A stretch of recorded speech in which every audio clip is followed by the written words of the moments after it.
to A Walk in the Garden. I'm Liz Davey, and this is being watched on NCTV, Norfolk Community Cable Television, and filmed in my yard here in Norfolk. We're going to go through some of my gardens and see what's going on and what we can harvest and what we can use in the kitchen. We're starting out, as we usually do, in the herb garden.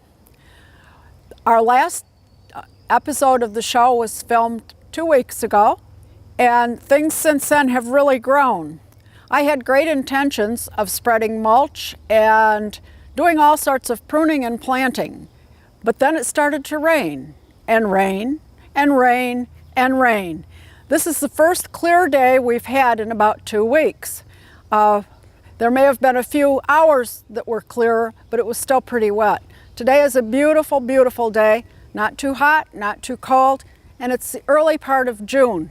Some of the tasks that should have been done, even in late April or in May, still wait to be done because of all the rain that we've had.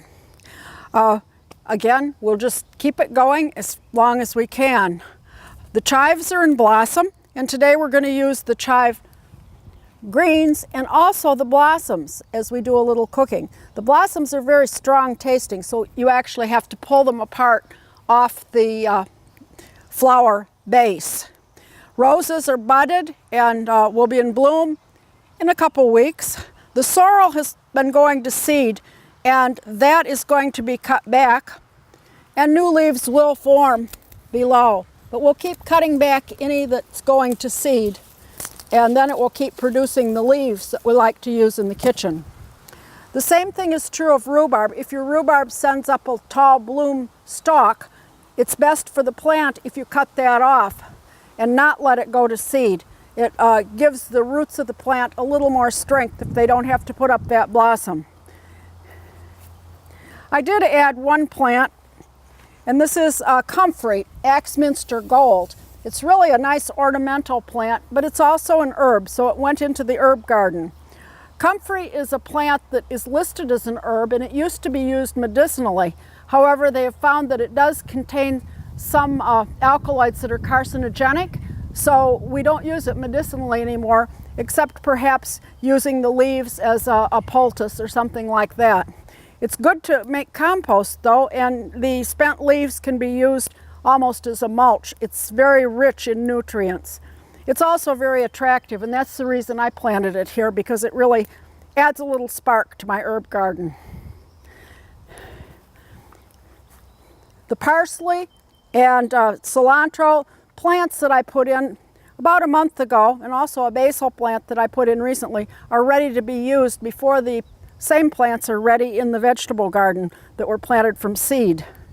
I'm going to be going around and weeding this garden, and then I'll spread my mulch. I have a large mountain of mulch in my driveway, and I will just gradually bring it over after I've weeded and spread about 1 to 2 inches around each plant, being careful not to put it right up next to the bloom stems.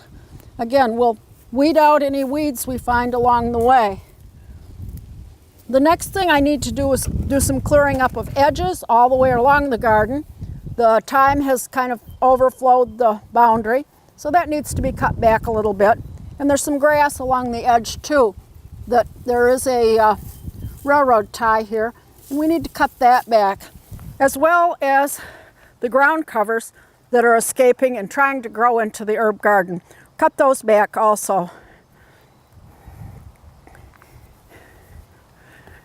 The other thing I want to do is add labels. I don't label every plant in my garden. I'm not a botanical garden. It's just a garden at my home. But I do like to label the herbs. And so what I've done is I have little herb labels, and these were at one point gray when I first got them. But after the first year or so, they start to look a little sad. So I spray them with black paint, black spray paint, and then write on them with white paint. And I just use acrylic paint and a small liner brush to put the name of the herb. And then I can just spread these around wherever the herb is growing. This is a Kentucky mint. I have about 4 kinds of mint in the garden, and I'll try to label all of them.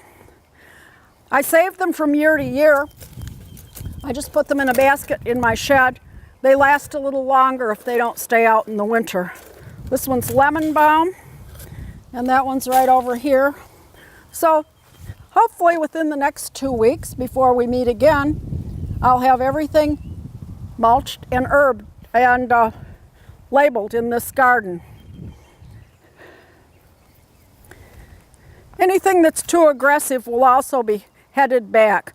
Some of this tansy tends to get a little out of control and grow into some of the other plants, so we'll just pull it out and add it to the compost. I always bring with me when I'm mulching a bucket for weeds, because there will always be some, even if it doesn't look like it. Throughout the herb garden, I may find things that have self-seeded. I see right now a lemon balm, a small lemon balm, and I will either pull it out because it isn't where I want it, or I will dig it up and put it in a small pot so that it can be shared with someone else who might like it. The thymes will be blooming within the next week or so. This one already is in bloom. This is a creeping caraway thyme. It's a nice herb served with pork. It has a slight caraway flavor to it. And it's in bloom right now. Others will follow with white or pink or purple blooms. They can be very decorative, and they make a nice ground cover in the sun. Several of the thymes are sold as ground covers, and they make a neat low ground cover with bright blossoms during the season, and then just nice leaves that block out the weeds the rest of the time. Now let's move over to the perennial garden. Most of our spring bulbs have already left us, and left us with browning foliage, which as soon as you can easily pull it out, you can remove it. However, it's good to wait until you can pull it out, because the bulb is still gaining strength from the foliage as long as it's slightly green. Once it's all browned, you could probably get away with cutting it if it's really unsightly. This one is right in front, so I probably will cut that one. And again, add it to the compost. This is a perennial that tends to outstrip its borders, so I'm going to just pull pieces of that too. And again, we'll be adding this to the compost. This is a plant called Nectaroscortum, or nectar garlic, and it, I think, has probably a garlicky smell to the leaves and stems. It's a bulb, and most of the spring ones are gone. This one blooms a little later, and it's kind of a strange flower with these little waterfalls of bells on the top. They're purple and green, and it's kind of interesting to have in the garden. And behind it is another interesting plant called phlomis, and it's spelled P-H-L-O-M-I-S and pronounced phlomis. And it comes up, and its blooms are in layers. And these will be yellow blooms in a few days, and they will add a lot of architectural depth to the border. Just a little different. It's nice also to vary the colors of the plants. I have several that have darker foliage, which will add, perennials bloom usually for a shorter time than annuals. Annuals tend to bloom all season, but then they die.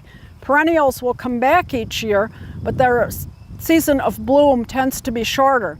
So having some interesting foliage in your perennial garden helps give a little contrast and depth to the garden when things aren't always in bloom. This is a Veronica, Crater Lake Blue. It will bloom for a short time, but it certainly is a standout when it does bloom with its bright, bright blue flowers. I've contrasted that with the Husker's Red, and has a red tint to the foliage. Iris have bloomed, verbascum's in bloom, coral bells. I have quite a few coral bells with pink blossoms that just kind of float in the breeze. Iris is in bloom. The Siberian iris, the regular German iris, has pretty much finished, and those can be trimmed as soon as they're finished. They're pretty unsightly, so just trim them off, and then you won't have to look at the dead flowers on top. The peony, the poppies, these are oriental poppies. Poppies come in several varieties, oriental and annual, and I have both. The annual poppies are a self-seeder, and they're starting to come up in the garden, usually in the back, and they self-seed themselves, as does Nicotiana, which is flowering tobacco, and those things will bloom a little later because they had to come up from seed this year. The oriental poppies are a perennial. Again, they'll bloom a short season. Rather than cutting these off when their bloom finishes, and there are lots of buds on it this year, it's been very happy with all the rain, I believe, I will leave the flower pods from this one because they can be sprayed and used in floral arrangements all season. So we'll let those flower pods stay on the plant for the most part, though the foliage eventually will die back, so it's nice to have something behind it to take over when it's gone. Roses are not out yet, but there are buds and we're starting to see some color on those. I have lilacs and a lilac way in the back. This is a Canadian lilac, and it blooms a little later. Again, I'll deadhead anything that's off. It's a lovely shade of pink, and next to it I did put a white flowering plant, which is very sweetly scented. We have a nice blue clematis here planted along with a rose bush. Roses and clematis can be a very nice combination. The clematis will climb up the rose trellis or vine and add to the blooms. This rose is starting to come out. Right now we have some lovely little rose buds. This rose should bloom all summer off and on. Usually you get one great flush of roses in June, and then they rest a little bit, and then you'll get another flush about 6 weeks later. There are some people who time the blooming of their roses by when they fertilize it, when they water it, when they deadhead the old flowers. If they have an occasion coming up, it's possible to time your roses to bloom with the occasion. I've never done that and don't intend to. I kind of let them do their own thing. The plants, the new plants that I've put in, this is the gas plant. Looks like it's going to have a bloom on it, and it seems to be doing pretty well. These are allium, and we have several kinds. This is a white one, and it will form a nice rosette of white blossoms. And these are very long lasting in the garden. The peony, the tree peony is gone, and any old blooms on that, again, can be plucked off before it fully goes to seed, unless you'd like to try growing your own, in which case you want to save some of the seed. Siberian iris again in several colors, blue, pink, white. Peonies are just in bud. The tree peonies have finished bloom, and the herbaceous peonies are the ones that you more commonly see are just about ready to bloom. This one's a dark red. I have a white one in back and several pink ones here and there in the garden. I've planted a few of my herbs over here because my herb garden is getting less sun every year as my trees grow around it. So some of the things need a lot more sun. They tend to be the tropical herbs. And now that it's warm, we can add those to the garden. That would be lemon verbena, and then further down I have pineapple sage and lemongrass. Again, this garden will be mulched between the plants. It would have been nicer to get the mulch in before the plants were this size, but it just didn't work out with the weather this year.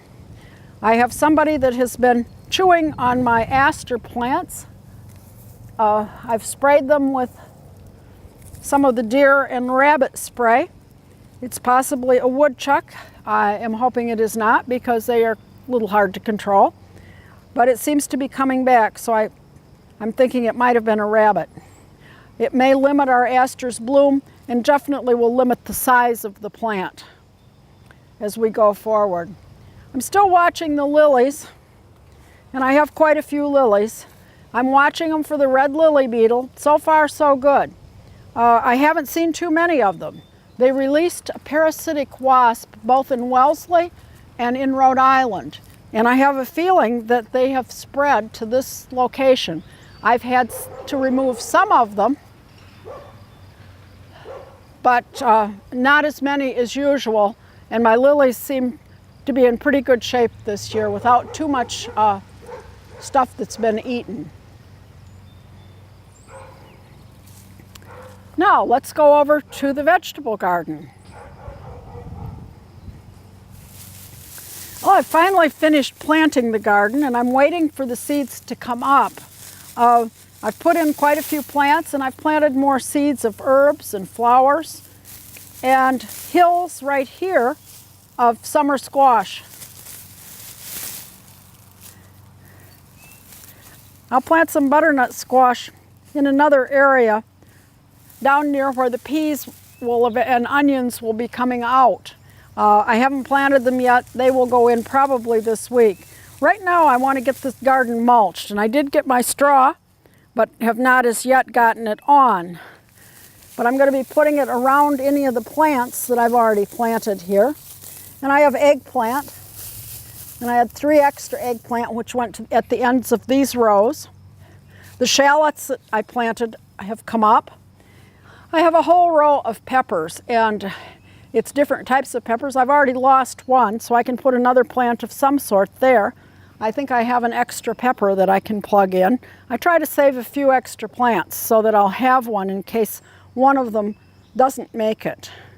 I planted seeds in this row of herbs, and they're starting to come up. I have some basil, some cilantro, and some dill between the peppers and the eggplant. And this is celery, which generally does pretty well, especially if we have a wet season. It tends to need a lot of moisture. The tomatoes are in, and the cages have been staked. We put 2 stakes in each one in anticipation of the tomatoes growing up and getting very heavy. Then I ran out of space, so I ended up putting another row between the tomatoes and the strawberries for some cabbage plants and a few kale plants that I had raised. Our strawberries are starting to get ripe, so I've put a net over them. And there's one here that's pink, and there will be more to follow. The challenge now is to keep the net fastened down well and to keep the chipmunks out. They seem to be able to sneak in to a very small spot, and we'd like to keep them out. This is just green nylon netting. I found it works just as well as some of the commercial products. This is sold in fabric stores, and I do plan to put more rocks on it to hold it in place. Then in order to pick the berries, I just fold this back, move the rocks, fold it back, pick my berries, and continue. Last year's crop was very small due to the fact that we really needed rain. And strawberries like a lot of moisture, as do raspberries. So neither crop was very impressive last year. But this year looks like it could be a very good crop, again, as long as we can keep the chipmunks out. And the birds. The net will take care of the birds. The chipmunks are another story. We'll have to just kind of hope that there aren't too many to eat. I also planted a row of beans, a variety of beans. Green beans, yellow beans, and some lima beans. The green beans and yellow beans have come up. The lima beans are a little slower to germinate. Pretty soon I'll take the tents off of my Brussels sprouts, and I think I've lost a few, so I will consolidate them and possibly gain a little more space to put in another crop of lettuce. On this side, between the garlic and the Brussels sprouts, I have a variety of carrots, lettuce, and different kinds of greens. The peas have started to climb the fence over near the raspberries, and I have lettuce, radishes, and some spinach in that area, and the spinach is ready to pick a few sprigs of baby spinach, which I'll be using today in one of our recipes.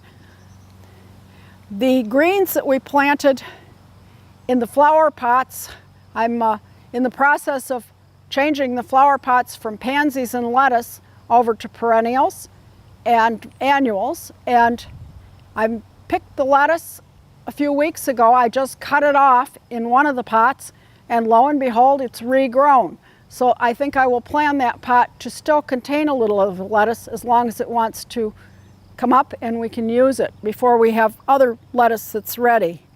The cooler temperatures have kind of slowed things down, I think, for everybody this year. I've heard it from several gardeners that things just aren't moving along as they expected.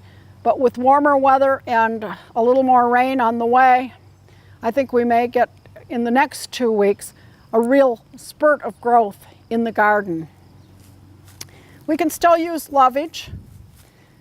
I have a few extra plants over here, which I will probably share. I've brought out some of the bulbs that this summer or winter spent the winter dormant in one of my back bedrooms. These are pineapple lilies. They are a tropical plant, and they look just like, well, a pot of dirt when I put them out here. And now they have, this one has red foliage and the other one has green foliage. And these are pots that once the bulbs have all died back, then their foliage is no longer in the garden, I'll have a few holes in the perennial garden. And these pots can go in there to fill the space with another type of bloom later on. So very many of the flowers that we planted in these milk cartons and put out in March and April have germinated, and they need to be transferred to smaller pots and grown on if they're perennials, and then they can be put into the perennial garden or shared with other people or grown on to a larger size, so they'll be a bigger plant for the garden club plant sale or to share. Some of them will go into my own pots. This is the flowering tobacco. I have some that's coming up voluntarily from seed, but these will go into a pot, and again, like the pineapple lilies, I can add that to the flower garden a little later in the season. You may hear a wren in the background. I believe it's nesting in this box instead of a bluebird, unfortunately, but it's taking offense to my standing here and letting me know about it. So I guess it's time to move on and go and plant one of the containers. This is one of the planters that we planted early in the season with pansies and lettuce starts that I got from the nursery. Their time has gone by for the most part, and this one is in part shade. So I want to plant something in it that doesn't require full sun. Before I start planting it, I've removed the pansies and the lettuce, which was pretty well gone. And I'm going to add some slow release fertilizer, just a sprinkling of it. This will last for about 4 months. I don't generally use it on the ground, but I will use it in some of the containers. Mainly because I don't seem to get around to adding fertilizer as regularly as I should. And this will give it an extra boost. I did add some compost after I pulled the plants out, so it should be plenty rich. And I'll dig it up and mix some of that in. And this one I'm going to fill just with coleus plants. And this is one that I grew from last year's plant. Inside we did cuttings. And I'll put that one in. We broke a piece off. Any piece that gets broken off can also be planted, and it will probably root. Just pull off some lower leaves and stick it in tight, and it will probably root. And another one, these are the lime green ones, and this one has a little yellow stripe. This is another cutting. And then I also bought a 6-pack so that I have some variety. And this one is a purple and yellow. And these will become larger plants. So we have some variegation here.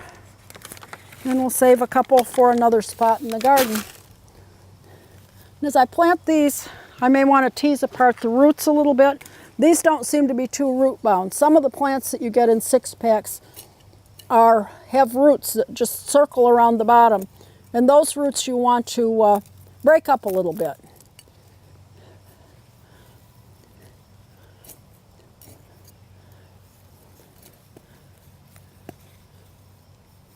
I'll plant these. Give them a little space to grow. give them plenty of water.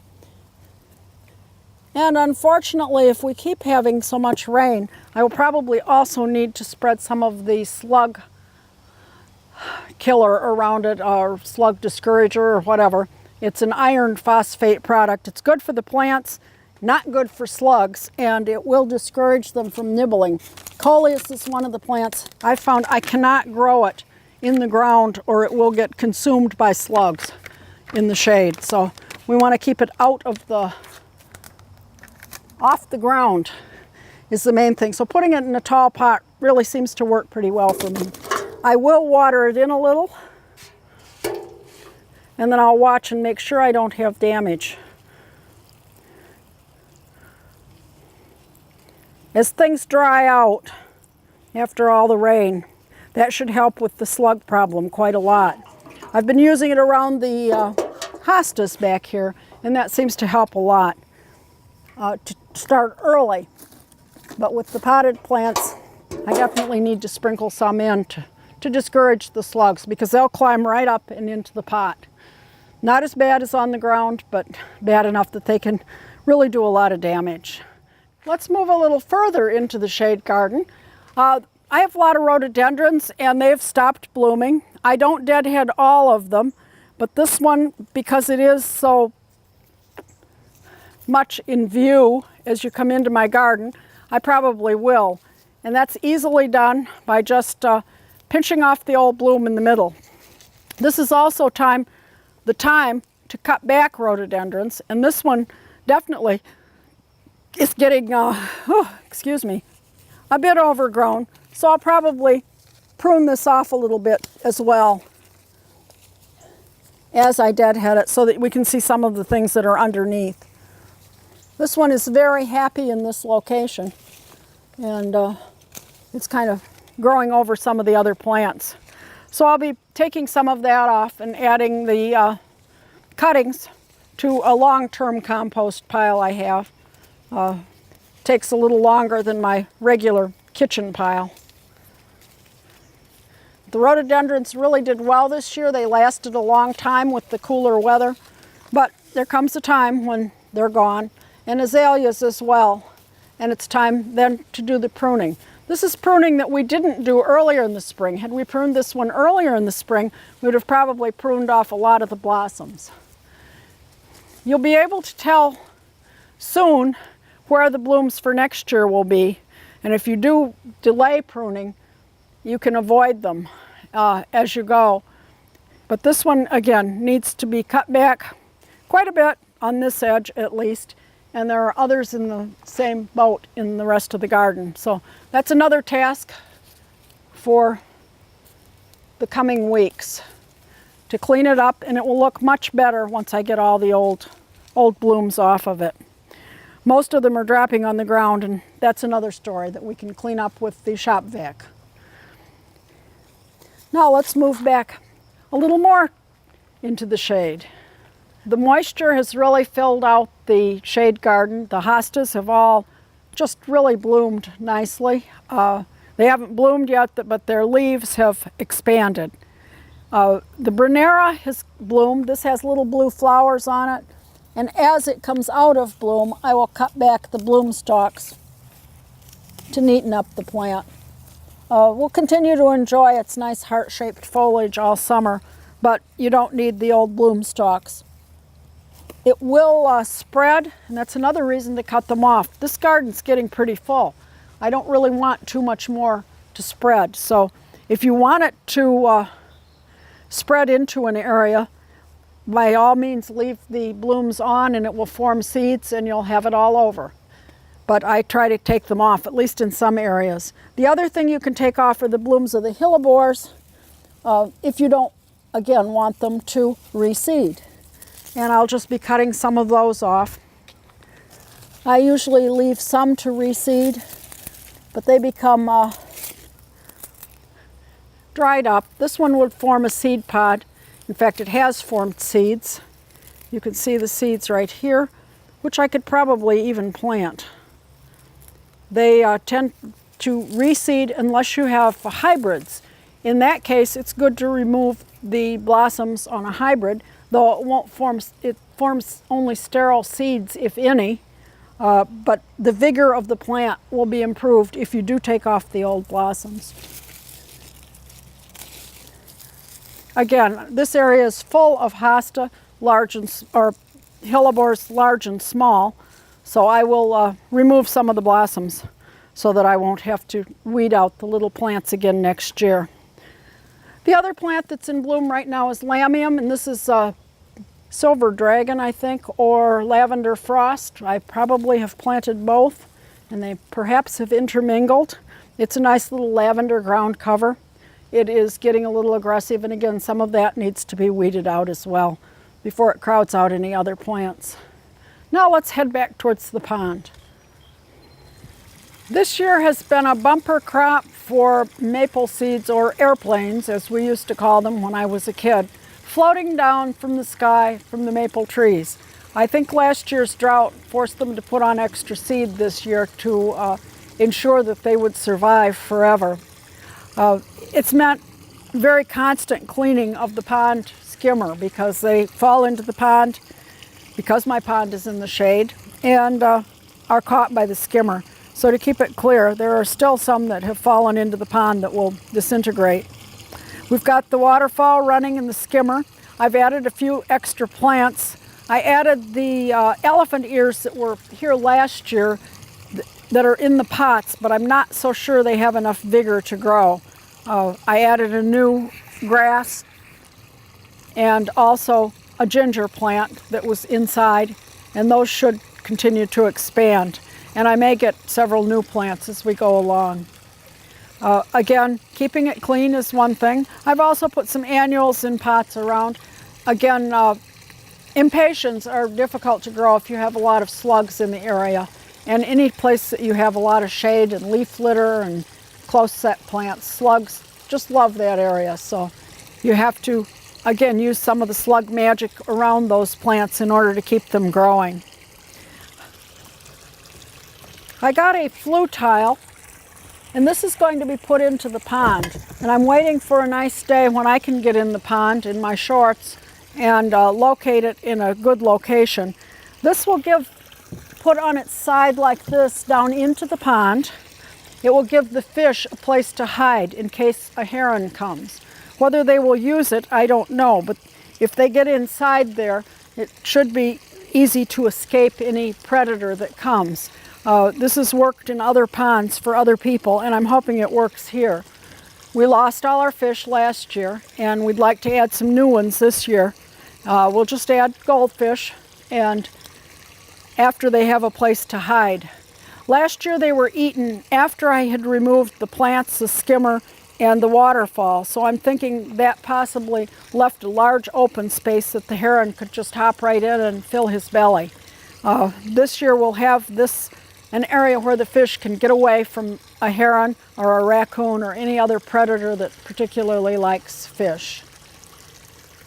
I continue to work out here. We will be doing some mulching. I will probably end up putting piles of mulch in spots that can be used in the fall, since right now the whole area is quite filled with plants. I will need to remove some of those maple seeds too, because otherwise I will be weeding them out all summer. I've been sweeping them over the side, but there are piles of them around the edge that I need to get in and get out again before they germinate. They do germinate and grow into maple trees in abundance if you let them grow. So I'll be watching for those. Some of the spring ephemerals, and those are things like mertensia and lady slippers, if you happen to be lucky enough to have any, and jack-in-the-pulpits. Those plants will be dying back, and that's perfectly normal.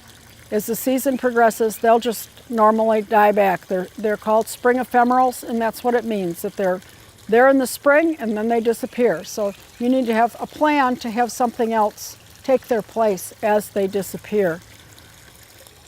And that usually is not a problem if you have adequate ground covers around the area.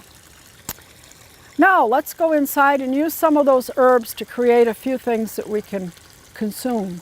It's finally time to start harvesting things from the garden instead of just planting and weeding. Okay, we're all washed up and into the kitchen to do some cooking. And I'm going to make some muffins today with some of the herbs that we picked. And I'm going to start with a cup of cornmeal and a half a cup of whole wheat flour and a half a cup of white flour. So we have a flour and cornmeal mix. And to that I'm going to add a tablespoon of sugar and a tablespoon of baking powder and a half teaspoon of salt. This is kind of a basic mix for muffins. And then we add the wet ingredients into it. And I have a cup of milk and 1 egg and a 1/4 cup of canola oil in this case. You could also use melted butter or shortening. Canola oil is easier for demonstration and just as good. Maybe a little better for you too. I'm going to mix that with my fork.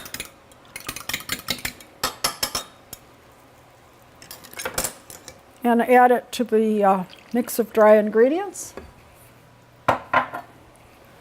And I'll stir it until most of the dry ingredients have been dampened.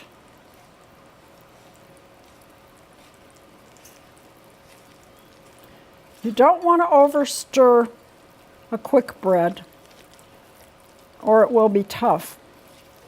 And your muffins will have tall peaks and tunnels, which are not desirable.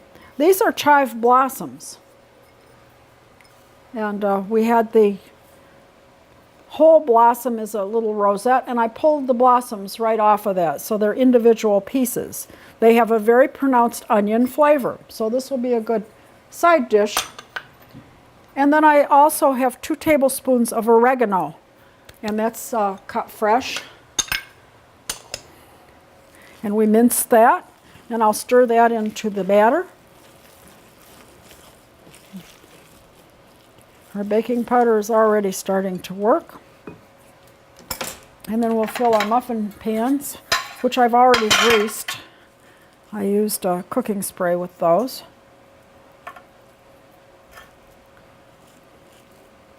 And we'll fill them about 2/3 to 3/4 full.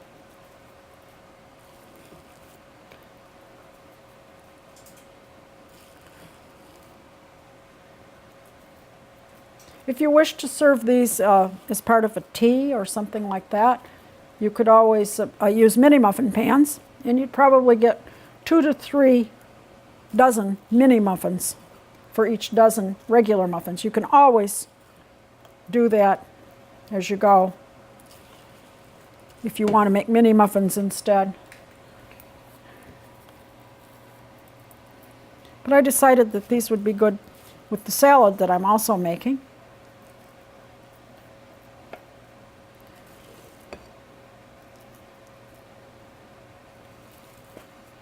And we may have to take a little of the batter out of some of the earlier ones to even it up a little.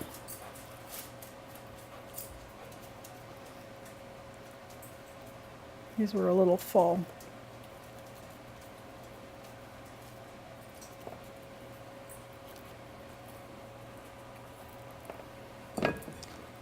Get rid of a few things. And put these in the oven for 12 to 15 minutes.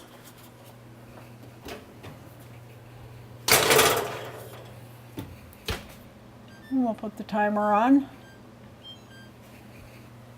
and move on to something else.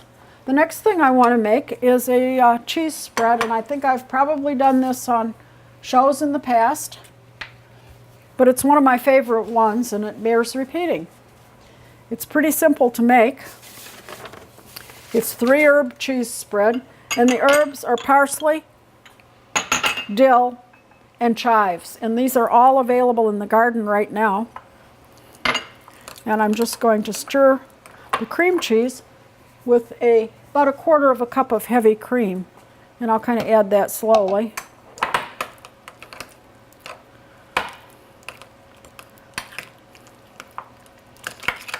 thin it down a bit.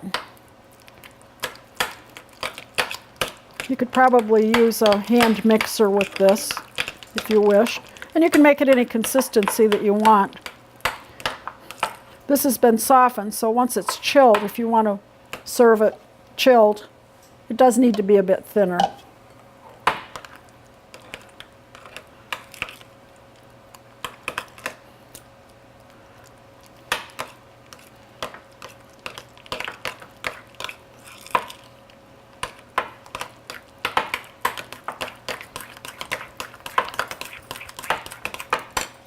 Add the rest of it.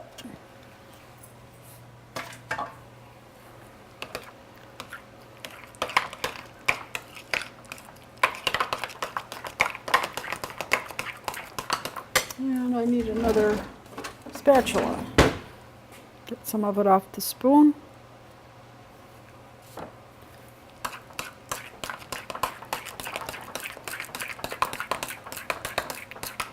I'm going to add a pinch of hot pepper, just a tiny pinch of cayenne pepper. Give it a little bite. And a little salt as well.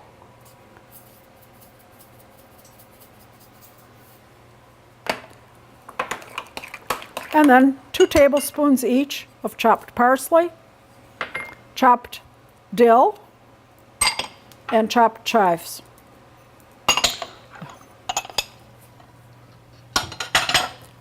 This is a dip that really says spring.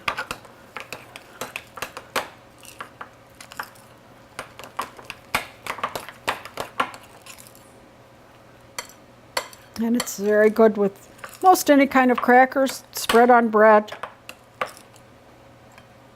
A nice hors d'oeuvre. And a fairly quick one too if you have the herbs in your garden. Obviously all the herbs that I've used I brought in and washed, dried on a paper towel, and then cut them up on my cutting board. And we'll serve this one. A little garnish of dill always looks nice with it. And a few crackers to go with it too. The next thing I want to make is a salad, and I need to get a few things from the refrigerator. And I'm starting, this is a recipe that I have varied over the time. And I'm starting with farro, which is a grain. It's a wheat, traditional grain of the Mediterranean, and it's more popular now than it once was. It's a very good grain, and you can eat it just as you would a pilaf or something like that. But it's also good as a salad. I've cooked this. It cooks in about half an hour, about the same as rice. And you could probably use brown rice in the salad as well. You could also use quinoa. And the original recipe did indeed call for quinoa, but I decided to use the farro in it, which we tend to like very much. And I'm going to stir that around. I've had this, I cooked this last evening and chilled it. And we'll just add some ingredients to it and have a nice hot weather salad. The mixture of grain, and the next thing I'm going to put in is a half a cup of chickpeas or garbanzos. And the grain and bean combination is a complete protein. So you've got that. And then several handfuls of greens. And this is a mixture of lettuce and spinach. And I've cut up an apple. You could also use a pear. And I put a little lemon juice on this, since I cut it up a little earlier, so that it wouldn't brown. Reduces oxidation when you put some lemon juice in it. And 2 tablespoons of chopped parsley. For one of the recipes, the dip, I used curled parsley, and for this one, I used the Italian parsley.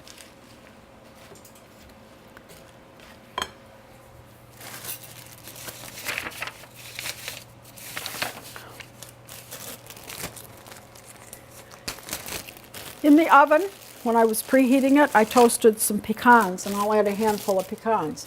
Adds a little more protein to this mix. And then we need to make a dressing for it. And for the dressing, I will use 4 tablespoons of olive oil, and my tablespoon.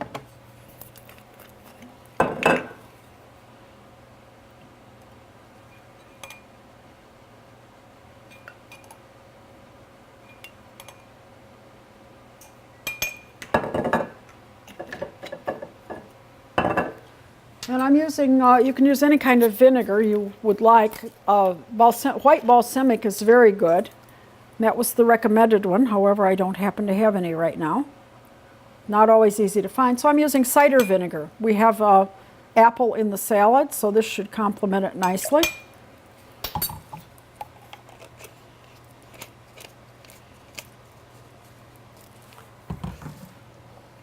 I'll add a little salt and pepper to the salad instead of the dressing, and a little freshly ground pepper too.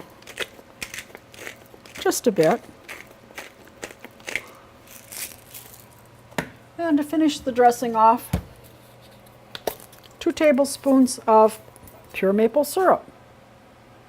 This is one of my favorite dressings. I think you've probably seen me use it before. And the maple syrup, if you put it in after the oil, comes off of the spoon very nicely.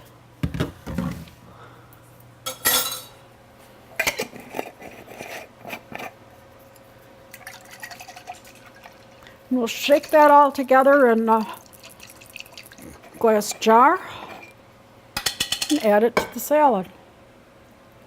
And then toss it all together.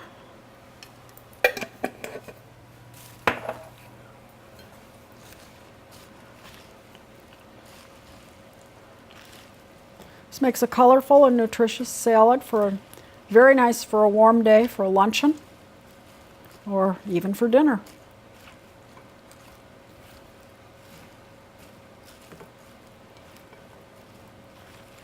And again, if you have a ripe pear, you could use that instead of the apple.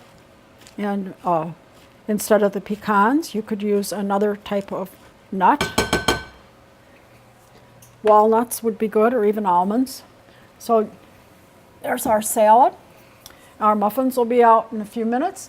I also made some bread the other day. We have the nice fresh herbs now. And this bread in the recipe itself includes Asiago cheese that's been grated, and also chopped chives. They're in season right now. They're at their best. And so I try to use the things that I have in season and at their best. I formed the bread into 3 or 4 smaller loaves rather than 1 or 2 bigger ones. And on the top, I used my pastry brush and egg white and topped it with, before baking, with an herb. This is parsley. This one is a scallion. And this is sweet cecily, which is rather nice little herb. It looks like a fern, but it isn't really a fern. It has a little licorice taste, and I thought it would be very pretty on the bread. And these then can be cut in slices. You could do this with frozen or refrigerated bread dough and add in a few things like cheese and herbs, and then make your loaves. That would make it very easy. I mixed the bread up myself using flour and yeast. If you try yeast baking, if you've never done it, it really is not that hard to do if you have a good strong mixer. It will do the work for you, and you'll have fresh bread as much as you want. And you can add all sorts of things, cheeses and herbs and spices, and make rolls or long loaves, any shape you want to, braided loaves. It really opens up a whole world of possibilities in making nice bread. Now we're just waiting for the muffins to come out of the oven, and they should be out very shortly.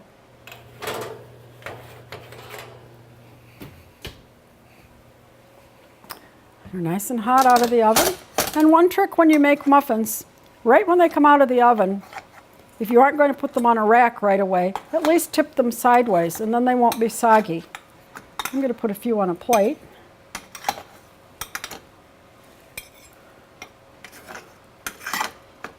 But the rest I will leave tipped in the pan.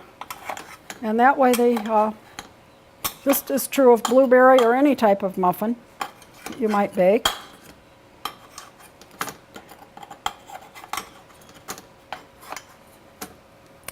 And we'll just leave them like that in the background and put our oregano and chive muffins down in front with all of the other items we made today.